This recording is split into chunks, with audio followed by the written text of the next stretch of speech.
O Diário de Marcos Toledo. Registros acásticos. De Marcos para Isa. Oi, amor. Se eu for clichê, será que ainda assim você consegue me amar? E por incrível que pareça, eu sei que sim. Nem eu nem você começaria uma carta, ligação ou mensagem com "Oi". Isso é fato. Mas nos conhecemos tanto que às vezes somos obrigados a ser clichê para sermos diferentes, como por exemplo esse ponto que você transforma em sol quando escreve. Isso pode não ser compreendido por muitos, mas para mim é tão original. Falar de você nunca vai ser fácil ou prático, o que me limita às vezes. Mas você chegou para me arrancar desse mundo de limitações e me revelar algo além do meu campo centrado, focado e enraizado no qual estava plantado. Meu espírito livre queria viajar, mas a terra me prendia, e eu vivia nesse eterno paradoxo antes de te encontrar. Foram crises existenciais ilimitadas. Eu estava andando no escuro, tropeçando em minha própria lógica. Eu nunca quis saber o porquê das coisas, eu sempre quis saber para quê. Já você odiava a lógica. Você não queria respostas prontas. Você queria ir além do óbvio. Você queria abraçar o impossível. Nada te prendia. Você era livre como um pássaro, mas não tinha asas. Já eu tinha asas e não sabia voar. Quem de nós dois era o limitado? Eu me deliciava te ouvindo. Como era possível descrever tão bem um voo que nunca tinha feito? E eu sabia exatamente o que era voar na prática, por já ter voado, apesar de não saber. Eu tentei várias vezes, expectativas frustradas. Eu tinha medo de altura, você medo de não poder voar. Eu ficava indignado no início por não entender como alguém que nunca voou ser tão livre e saber descrever com tanta precisão esse sentimento, essa sensação. A impressão era sempre que você estava escondendo suas asas de mim. Eu olhava, procurava provas físicas e não encontrava nenhuma cicatriz ou algo para minha perícia que provasse meu laudo. Eu não podia aceitar não saber como você sabia. Não fazia sentido algum para mim. Mas você sabia. Não tinha como mudar esse fato. Você realmente sabia o que estava falando. Cada detalhe era verdadeiro. Era exatamente assim.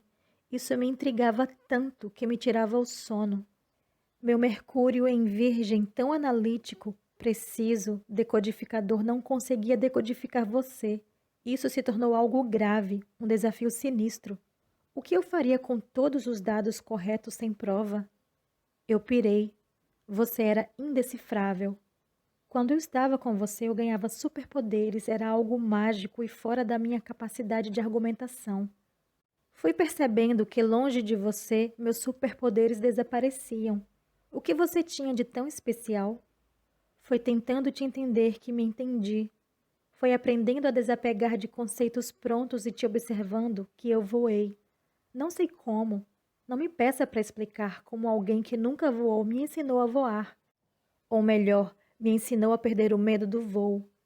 Por que alguém que jamais poderia realizar seu sonho realizaria o sonho de alguém? O que essa pessoa ganharia? E esse foi o maior motivo que me fez querer dormir e acordar ao seu lado todos os dias de minha vida. Eu não queria alguém igual a mim. Eu queria alguém que fosse o que ninguém nunca tinha sido. Eu queria um único motivo que me testasse, me provasse, me tirasse de mim sem ultrapassar meus limites. Eu queria alguém que segurasse minha mão e voasse comigo. Não alguém que me atirasse de um precipício e me deixasse voar sozinho. Se tinha algo em minha vida que eu tinha total certeza, era que eu não queria ser sozinho. Ficar sozinho era apavorante demais, porque toda vez que eu estava sozinho, eu estava no escuro. E eu também tinha medo do escuro. Apesar de morar nele, eu não gostava dele. Então eu não podia ficar só, porque ficar só significava que eu ia ver e ouvir o que eu não queria. Ficar só representava algo tão maior do que simplesmente estar sozinho. Ninguém jamais entenderia o que é estar um escorpião sem ser um escorpião. Era como ser um touro visto, grande, vitorioso, cercado de amigos e pertencer à sociedade, ser aceito e respeitado e acordar em outra realidade, em outro corpo, em outro momento. Estranho era a sua abreviação. Não era só sobre mudar, não era outra roupa, era outra pele. Não era só uma breve tempestade, era sobre se adaptar ao tempo, ao clima, ao fuso horário, aos hábitos. Como um animal enorme se adapta em um tão pequeno? Como alguém cercado de pessoas de um dia para o outro acorda sozinho, se vê sozinho, se sente sozinho? Como alguém que dormiu tendo tudo, um dia simplesmente acorda sem nada? Isso é traumático ou, no mínimo, assustador. Como pode um escorpião tão frágil, pequeno, indefeso, convencer seus amigos que, apesar de estar no corpo de um escorpião, ele era um touro? Quem acreditaria? Como ele voltaria para casa assim? Que explicação plausível ele daria? Eu me senti tão só, tão incapaz, tão excluído. Ninguém jamais aceitaria, acreditaria ou entenderia. Eu só tinha duas opções ali: me conformar, me entregar e desistir, ou lutar, sobreviver e crer. Crer que existia um propósito maior por trás daquilo tudo. Se eu desistisse ali, eu jamais saberia. E eu por muito tempo briguei com Deus, sofri, não entendi, tive crises e crises, até que conheci alguém que mudou todo o meu mundo e ressignificou toda a minha vida e deu sentido a toda a minha história, até então sem nenhum sentido. Esse alguém me disse uma única frase que abriu todos os cadeados e destrancou todas as portas de uma só vez. Eu estava só, infeliz, aceitando tudo como lucro. Eu já nem me importava com pouco ou nada, eu só queria existir. Aí essa pessoa me contou uma história parecida com a minha, e quando eu perguntei como ela conseguiu, ela olhou em meus olhos e disse: mude o ângulo, e você muda a visão. Você não pode mudar o outro, então mude você. Você não pode mudar a circunstância, então mude a forma de lidar com ela. Você não pode mudar o curso do rio, mas pode usá-lo ao seu favor. Na vida é assim. Quando não podemos mudar os acontecimentos, mudamos o resultado. Você não pode evitar uma tempestade quando o céu comunica que ela virá. Independente do que você faça, ela virá. Mas ainda assim, você pode ignorá-la e continuar na tempestade, se molhar e pegar um resfriado, ou você pode aceitá-la e se prevenir, mudando o resultado, simplesmente abrindo o guarda-chuva. A Isa chegou disfarçada de tempestade, até eu perceber que dentro da tempestade existia paz e calmaria. Ela se camuflou com a roupa do exército, mas a lingerie era branca. Véu e grinalda não chega nem perto de sua pureza. Ela aprendeu a atirar para desarmar os bandidos. Ela não tinha medo do perigo. Ela se entregou ao perigo para provar a ele que seu amor jamais seria fraco demais. A Isa me mostra que onde morava meus medos, morava também meu poder. E era lá que eu tinha que ir. O medo estava lá para provar que valia a pena abrir a porta do medo para ele sair, porque maior que o medo era a luz que habitava em mim. A Isa foi essa luz que me iluminou em meu pior momento, me tirou do tédio, do medo, do escuro, da vidinha de marasmo e me deu a mão em meio a todo aquele entulho para me salvar das sombras, sem fugir de mim mesmo. A Isa foi paz em meio a todo aquele caos. Eu não achava a saída porque eu queria abrir a porta, mas a saída estava dentro de mim. Eu já estava sem forças. A Isa foi a minha força. Quando perdi o chão, ela me ensinou a voar. Foi quando eu entendi que tudo o que eu passei foi justamente o que eu precisava passar, e eu estava onde devia estar. Não existia um momento errado, porque era ali que eu precisava estar para voar com ela. Eu entendi que ali no caos, na prisão, cercado de correntes, era onde eu precisava estar para refletir, me estudar, me entender, analisar o mapa e montar a estratégia. Não se pode atacar o inimigo quando você não sabe quem é o inimigo. E o meu inimigo estava oculto. Eu precisava entender como se vence algo que você não pode ver. Então tive que sair para me enxergar e entrar para me entender. Ela deu a volta ao mundo de mãos dadas comigo no escuro para brotar do nada como uma flor dentro de mim. As luzes se acenderam no momento exato que ela olhou para mim.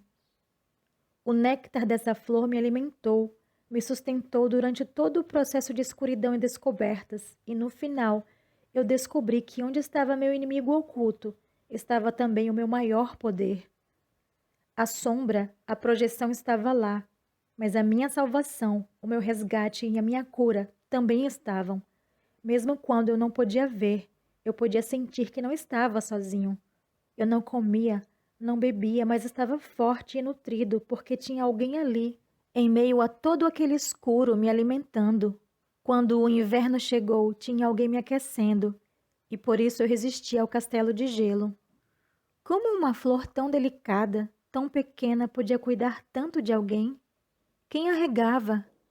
Quem a alimentava para cuidar de mim? Quando as luzes se acenderam, eu vi que as sombras eram só projeções. O inimigo oculto era tão fraco perto daquilo tudo. Perto do amor ele não era nada. Então eu percebi que era o amor que regava a flor que me alimentava. Minha alma estava de joelhos, ainda que meu corpo estivesse de pé, porque um dia eu pedi que o amor falasse por mim, e foram minhas lágrimas que regaram a semente enquanto ela nascia e crescia dentro de mim, para se materializar fora de mim em uma flor. Flor que trouxe minha paz, intercedeu por mim e levou a Deus tudo aquilo que eu precisava. Foi lá que pela primeira vez a flor cantou para mim a música Espírito Santo.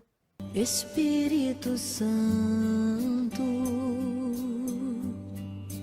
ore por mim, leve para Deus tudo aquilo que eu preciso. E foi lá que aprendi o valor da oração. Foi lá que entendi que mesmo em silêncio, se a minha alma falasse com Deus, Ele me ouviria e proveria a minha salvação. Onde mais Ele plantaria aquela flor senão dentro de mim? Essa flor é meu maior tesouro, minha conquista, minha materialização. Ela é todos os meus sonhos realizados. É tudo o que um dia eu pedi a Deus. Ela é tudo o que eu lutei para conseguir. Nela está todos os meus pedidos realizados, todos os meus sigilos, meus segredos, meus planos. Ela é minha raiz e Deus me presenteou a plantando em meu coração, porque Ele sabia que lá ela estaria segura, protegida e cuidaria do meu coração como nenhuma outra faria. Lá eu poderia contemplá-la, admirá-la, tocá-la, senti-la, ainda que não soubesse ler as pistas ou entender o que ela queria dizer quando me disse que onde estivesse o meu tesouro, ali também estaria o meu coração. Era lá que todos a viam, mas era em mim que ela estava. O que falar da Isa? Difícil explicá-la, por isso eu a chamo de minha flor. Ela não tem explicação, tradução ou dimensão, porque ela está em todos os lugares que vou, em todos os momentos que vivo, em todos os momentos que me perco para procurá-la e em todos os momentos que me acho para reencontrá-la. Quem é a Isa? A Isa é meu coração. Ninguém pode tirá-la daqui, porque para arrancá-la terão que levar junto o meu coração. Ela nasceu em mim e eu nasci nela. As raízes profundas estão por toda parte do meu coração e ramificou por todos os meus órgãos. Quem é a Isa? A Isa é essa flor que exala amor e eu costumo chamar de minha vida. A Isa é a rosa vermelha que às vezes se transforma em girassol só para me tirar da rotina. A Isa é essa fada encantada, disfarçada de lua, às vezes sereia, às vezes rainha. A Isa é a rosa atrevida que conquista o pequeno príncipe sem que ele perceba. Sua sombra é debochada e irônica quando quer, mas nem de longe ela consegue ser fria. Ela aquece com sua presença. Chega disfarçada de furacão só para te assustar. Como agente secreta ou perita, ela é a minha favorita e conhece meus esconderijos como ninguém. É mais fácil fugir de mim mesmo do que dela. E toda vez que eu tenho que sair de mim, ela vai lá e acende a luz, porque ela sabe que por mais que eu fuja de mim mesmo, quando eu vejo ela, jamais conseguiria abandoná-la. Se as sombras me escondem, a luz dela me acha. Onde posso ir sem ela? Não dá, porque não posso fugir sem levá-la comigo. Não há lugar nenhum no mundo onde ela não possa me encontrar, nem limites fora do mundo que me faça perdê-la. E ainda que existisse, eu enfrentaria e superaria todos eles só para amá-la outra vez. Eu te amo, minha vida, minha rainha, minha flor, meu amor. Seu eterno Marcos. Espírito Santo, use as palavras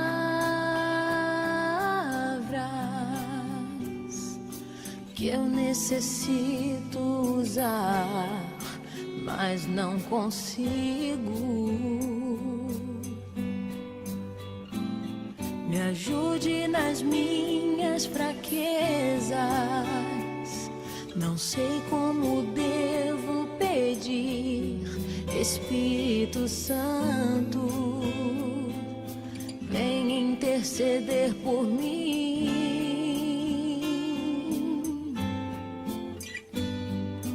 Todas as coisas cooperam para o bem daqueles que amam a Ti, Espírito Santo.